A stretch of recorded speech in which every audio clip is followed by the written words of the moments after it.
Hi, in this video we're going to discuss how to edit the guide info. So from the home screen you click on edit and edit guide info. So guide info has obviously a lot of useful information for the guide. One of them is the name, so you can basically change the name to whatever you want. We're going to not change anything right now.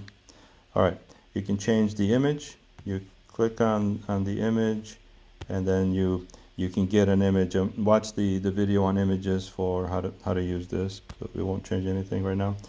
The base location. Base location is useful because it gives a default location. Let's say, as an example, let's say you're the owner of an Airbnb. Then you want the base location for the guide to be your Airbnb, and then what that's useful for is it calculates distances from that location. Now you can change that. There's the user can change that, but it defaults to that, which is obviously important. You can do the same thing for the hotel or things like that. So you can set it from the map. So basically you just click on the map and it will select that place, or you can set it from a place. So let's say the Airbnb is in here, or your hotel, you select it from there. The description, basically it's text. Featured is actually not something you can change. It's the administrator from the Andiamo app can make your guide featured so that it's more prominently shows up. Okay, language. So you can select a language that the app is written in. I'm sorry, the guide is written. Countries, you can select which countries the guide covers. Cities, you have to write them in because there's just too many cities. So, obviously commonly used names, like for example, Florence is also called Firenze in Italian.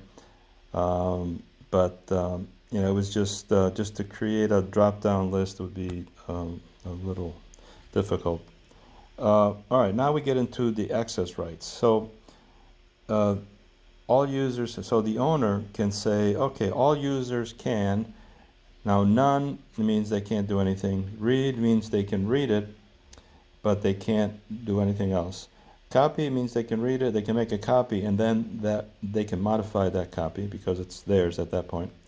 Modify is useful for collaboration, and we'll have a separate video on that, but basically anybody that has modify, so more than one person could modify the same file, and again we'll cover that in collaboration. And then you can assign, this one was for all users, so community-wide.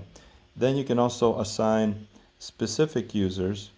So there you have to find the user by name, and you can assign specific users, one or more, read, access, copy, or modify. So for example, if you want to collaborate on the guide with your family members, you would say users with modify access. You would give your family members modify access, and only they can modify the guide. And so again, I'll have a separate video on collaboration. And that's pretty much it. Then when you're done, you click on the check mark, or you go back, then it doesn't make any changes. And that covers editing the guide.